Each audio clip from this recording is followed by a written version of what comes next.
Well, that's the big idea. I mean, I want people to get that live show experience, and plus it keeps me on my toes. I mean, I do the same show, basically, the same tricks every day, but because I get people from the audience and interact with the audience, I mean, every day the show is different. Because of that, and so that keeps me on my toes and keeps it fresh, I think, for the audience too. For guys like you, it can be kind of difficult in show business, because when you're on the road, you're sick of traveling and you're sick of being on planes and in hotels, and then when you're in one place, it can become samey because you're doing the same thing every day. It's hard to be happy, isn't it, when you're in show business? I'm pretty happy. I'm like the happiest guy in the world. I was on the road 220 days a year, and there are times when I miss that, when my daughter's acting like a particularly bratty kid, but mostly I'm so happy to be home every day. It's not hard. It's easy. I'm happy. I've just spoke to too many whinging celebrities. Is that what it is? I think that must be it. Yeah, those guys all complain. How's Vegas doing right now? Because your show is a dying breed in a way, because there aren't many big personality talents like yourself or Clint, who's here in an evening. There's a lot of Cirque du Soleil shows coming in where the show is the star opposed to a person in particular. That's kind of the way it's going now, is it? I think that's right. There are waves. When I first came to Las Vegas, before I worked here, every show was like a production show with topless women and sequins and big feather headdresses, and now there's only 2 of those left in town, and that's really died out. And now there's the big wave of Cirque du Soleil shows, and eventually there'll be another wave. But I mean, there's always room for stuff, I think. I mean, just personality-driven stuff. I mean, still going to be there, I think, even though there's that other stuff. I know you're here at 1 and 3, but I think topless women would just do your show the world of good. I think you're right. Next time you come in, you see if I don't have a lot of topless women, and we'll change the show completely. I don't know how Mrs. King would feel about that, but she likes topless women. My kind of girl.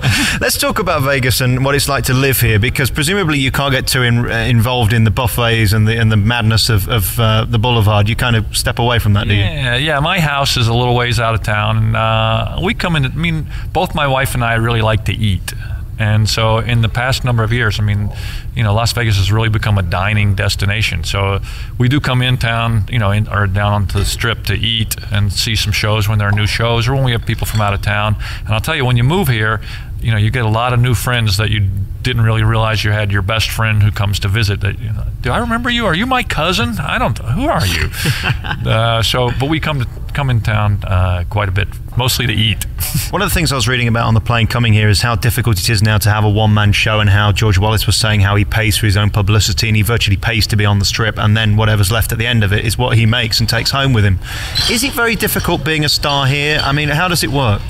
Well, I mean, I think the deals are going toward that. I mean, outside of what you were talking about, the Cirque du Soleil shows, the one-man shows, I mean, I know George does that. I think Rita Rudner does the same.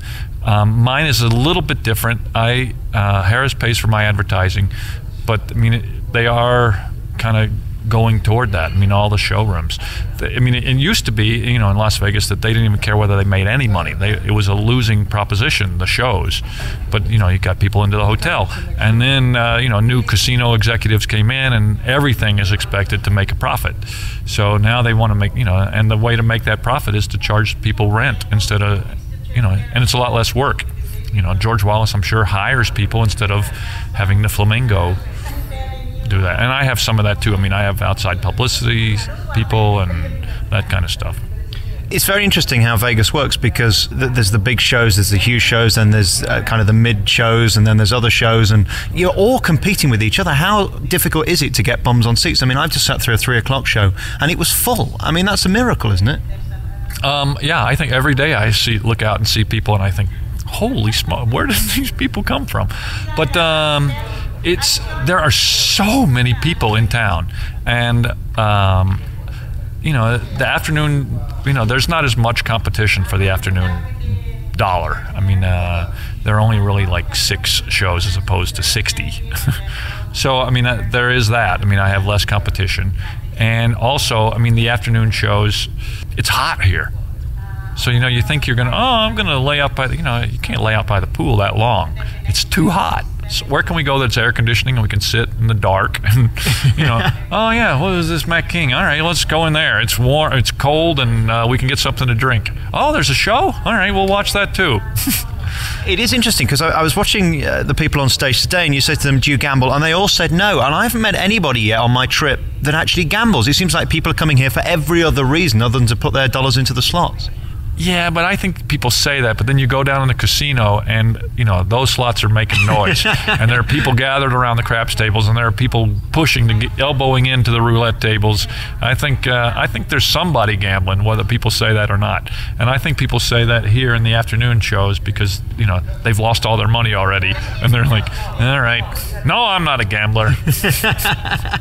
Everybody wins as well. You never hear of anybody losing in Las Vegas, do you? Right, no, I ask, when the people do say that they're gambling, I ask them if they've been winning, and they all say yes. Now, last time I was here, Paul Daniels was filling in for you. Does he still come over? Yeah, I just saw Paul. I love him. He's always just great, and I'm trying to think. He was just over here not working, but he just came over for a holiday, and our wives are buddies too, so we had a nice time.